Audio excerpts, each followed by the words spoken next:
Jonesboro, the voice of Arkansas Minority Advocacy Council. It's now time for Community Conversations, a program focusing on the people working to make the Jonesboro community a better place, while offering viewpoints from all sides of the issues. The views expressed in this program are those of the participants and do not necessarily reflect the views of KLEK 102.5 FM, the voice of Arkansas Minority Advocacy Council, or our underwriters or sponsors. All right, good morning to you out there, and those of you who are tuned in. This is Community Conversations on KLEK 102.5 FM, and I am your host for today, Quabila Harden, and my special guest today is Division Chief Eric Simmons from the Jonesboro Fire Department. Thank you, Mr. Eric, for being here today. Thanks for having us. I can't tell you how long I've been trying to get someone in here. We did have Chief Miller in a little while, several months back. That was for talking about applications for the fire department at the time. But today we're going to be talking about fire safety, some things you need to be more vigilant about, especially during these colder months when people are now putting out space heaters and doing anything they can to keep warm. And then we're also going to talk about smoke alarms a little bit and carbon monoxide, monitors, alarms. And so, first of all, please tell the listeners and viewers out there a little bit more about yourself and what do you do for the fire department? Well, again, my name is Eric Simmons. I'm from the Jonesboro Fire Department. I've been there about 17 years. Oh, wow. I guess going on 18 in March. So, Okay. Been there a few years. But I work in the division chief. I'm a division chief of training. So I'm in the Okay. training division. So we have to make sure the guys are have certain hours of training per year. And so I'm just one that kind of oversees that. Okay. Alrighty, so where do you want to start today? Which topic would you like to start with today? Whichever one you'd like to. Okay, well, since it is the holiday season, it's December, it's coming up to Christmas, many people have trees, and today it's like really cold outside, so I'm sure people are trying to stay warm beyond just using their regular heater in the home. So let's talk about some fire and heating safety. Okay, some of the heating things we want to do, most of the things we want to do is just keep everything 3 feet away from Okay. a heating source. So let's say we have a space heater somewhere, we want to be sure that we keep everything around 3 feet away from Okay. it. Want to make sure that we keep everything clean and serviced. So each year, once a year, you want to be sure that your furnace is serviced. If you're using a fireplace, you want to be sure that that chimney and everything, the flue is cleaned once a year. Those things kind of on fire. Okay. Now, what if someone has an electric? On those, you just want to keep everything away from it. Again, Away you don't from want it. anything too close to it. So anything there's a heater or some sort of source of heat, you just Okay. want to keep everything 3 to 4 feet away from it. So keep the clutter away from it. Okay. And then also check cords around, like on the back of most devices, there's like this little round thingy that I guess is kind of in essence, is a lug, a nut, but it's plastic or rubber. If something like that is loose, should they be concerned? Yeah, you can just check those things. Just kind of look and make sure that there's no bare wires showing, different Okay. things like that. You don't want to use a whole lot of the extension cords. So a Okay. lot of people buy those little thin white ones or brown extension cords, Okay. and then they start running them all over the house. And so a lot of those aren't big enough to carry the current going through there, so they can Okay. heat up, and next thing you know, they can start fires. Or some people like to wrap them around things, Oh. which causes heat to also go start heating up. Oh, wow. So you don't want that to happen either. So just those things, just be mindful of things like that. So would you suggest investing in one of those, what they call power surge? You can get one of type? those, or like I said, if you have to use an extension cord, just get one of those bigger ones, bigger gauge ones, so Oh. that it kind of pulls the current a little bit better. Okay, So, and most of us know that those are probably like orange, those big orange extension cords. So you better be on the safe side, especially when you're paying money for your home and you decorate it and you have nice furniture, and you just want to keep your family safe. You got to look out for these safety precautions. Okay, so let's talk about Christmas trees. well, one thing you want to do on those is if they're a live tree, you just want to be sure that you keep them watered. Okay. Because a lot of times after 30 days or ever how long you've had it in your house, they start drying up, and then they're easy to start on fire. So Okay. you want to just be sure that you keep those wet, and then when the season is over, just go ahead and get rid of them. Also, you just want to keep everything away from them, Okay. whether it be a live or an artificial tree. Just keep the heating source away from it again. Okay. Keep 3 feet away from it so that it doesn't start a fire. Okay. All right, you're tuned in to Community Conversations on KLEK 102.5 FM, and we're speaking with Division Chief Eric Simmons of the Jonesboro Fire Department. If you have any questions or comments, please give us a call, 870-277-1080. Again, that phone number is 870-277-1080. We are also streaming live on Facebook and YouTube, so you can also leave your comments there, and I'll be happy to get them in for Chief Simmons. Okay, oops, sorry. We're going to move on to another topic. Also concerning Christmas trees, I'm so sorry. Make sure want to remind people to check out for the lights. Before you put your lights up, make sure that you check the cords. Like Chief Simmons said, look out for those bare wires or frayed, anything that's frayed, bent. Try not to wrap them and bend them too much. It could create a short, and if they're plugged in too long, just look out for those safety things and invest in a power surger or heavy duty extension cord. Okay, so what's another item on your list? Well, you was talking about smoke alarms, Yes. smoke detectors in your house, so we just want to be sure that we have those. Be sure and check those smoke alarms because batteries go dead. We need to change those at least twice a year. We talk Twice a about year. that. Okay. When you change the clock, go ahead and change your battery. And as we was talking before we came on, sometimes we forget to do that, and next thing you know, they're starting to beep. Oh my And so gosh. once they start beeping, Can't stand it. we just want to be sure that we go get a battery for those. And like I said, if you don't have a smoke alarm in your house and you'd like one to put in, just call the fire department, Okay. and we'll come out and we'll install that for you and try to help out. Okay, so you've heard it here. You have no excuse not to have a smoke alarm in your home, but unfortunately you have to be within the Jonesboro city limits. And if you contact the fire department, the phone number is 870-932-2428. And you can also find this information on the City of Jonesboro's Facebook page and website. And I'm sure if you go to the fire department, you can also find the phone number for them to have a smoke alarm installed. Now, will you also go out and inspect a smoke alarm? Yeah, we can come out and check it and see if it needs to be changed, because a lot of those need to be changed every 10 years. 10 years. So what we'll do is Okay. we'll go in there and just make sure that the date is still good, and if not, we'll put a new one in for you. Okay, so batteries every 2 years. Twice a year. I'm so Lord. I would love to find batteries that last for 2 years. Okay, batteries 2 times a year, and the alarm every 10 years. Okay. Now, what if someone just moved into the home? They don't know how long the smoke alarm has actually been there. The landlord didn't provide that information. What should they do? Well, they can, if they have a ladder or something, they can open it up and just look and see what the date is on it. You can just pop it open, and it usually has its written in there, a tag or something. But if not, they can call the fire department and we can come out and look at it, Okay. whichever one is easiest for them. Alrighty. Now let's talk about. I had an idea to heating your home. Some people, due to either financial reasons or just lack of having proper heating sources, say a space heater or whatever, they might use their stove to try to warm their home. Let's talk about how unsafe that can be. Yeah, they suggest not doing that. Okay. Just because of how it works and everything. It's not designed to do that. Okay. And so we just want to be sure that we don't use that as a heating source. Okay. To try to find some other source to do it. Now, with electric stoves, or are there any other concerns as far as fume? Well, probably not with electric, but let's take gas. With the gas stove, should we be concerned about the fumes that are coming? Well, the one thing you have to worry about when you have any type of gas heating source, whether it be a stove or whether it be your furnace, Okay. what you want to do is be sure you have a carbon monoxide detector in your home. And so what it is you can't smell carbon monoxide, Okay. you can't taste it, you can't see it. It's colorless, odorless, but it is dangerous.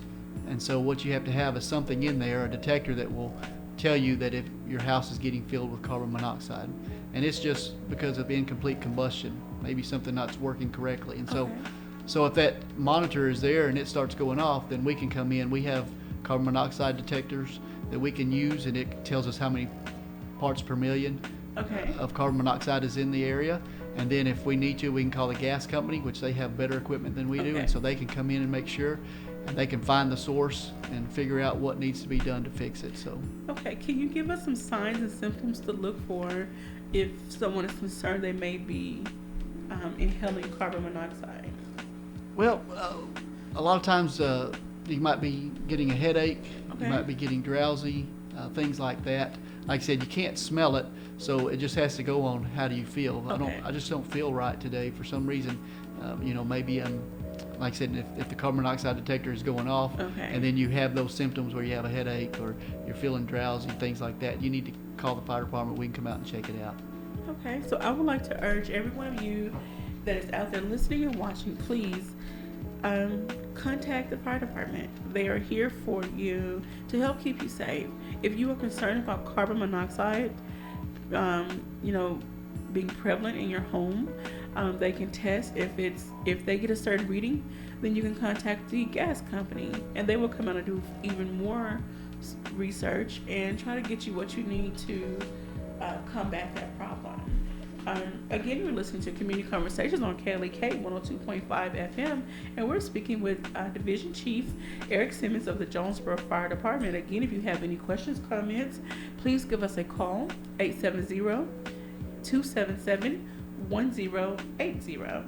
And you can also watch us live on Facebook and YouTube, and you can post your questions and comments there as well. And I'm going there, so if anyone wants to leave any questions or comments, I'll be happy to read them on air. Okay, so what are some other safety concerns that people need to be more aware of, especially during these colder months? I know we talked about, we talked about the space heaters, heating sources. We talked about, of course, the Christmas trees and lights, and please do not use your stove as a heating source. It's very dangerous. Are there some things that, parents need to be looking out for children? Yeah, one of the things that we see a lot of in this time of year, a lot of people use candles and things. Candles. So a lot of them do use it for decorations and things like that. We just want to be careful with those. Be sure that the children can't get around them, can't knock them over, or we don't want to be having them too close to the trees and different things like that. So candles are a big source of heat, big source of fires, and we just want to be sure that we are careful with those things. It may be even be best to buy those that are electric, so they just look like they're a candle instead of having the actual fire in your home. We all know that candles smell really well. They're really pretty to look at. Maybe just get a few just for decorations, but if you really just want to have a light source, like you said, get those little flameless battery operated ones, or maybe just some tea lights, something that's not going to burn out. So, and if you want the real candle, just keep everything 12 inches away from it or so. Just keep everything away, so just make sure that's safe. And please try not to fall asleep with the candle. That's another thing that some people tend to do. They let the candle burn all night, even though, just say it's in a big jar and it may be at the top, but still falling asleep with it is still dangerous.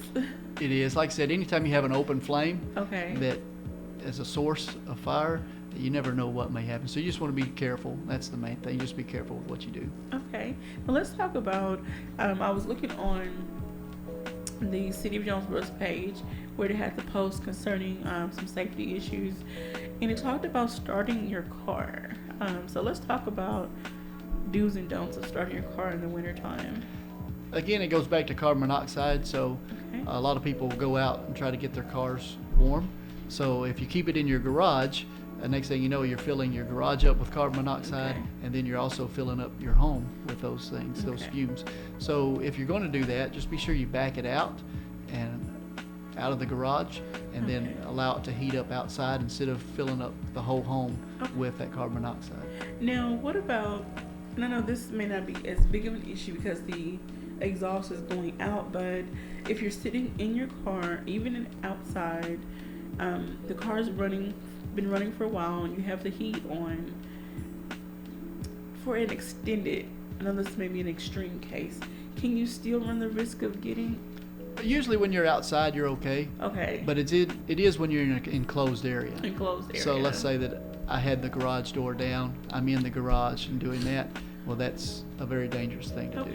So like I said, as long as you're out and you have a lot of fresh air, it should be able to take care of it. Yeah. Okay.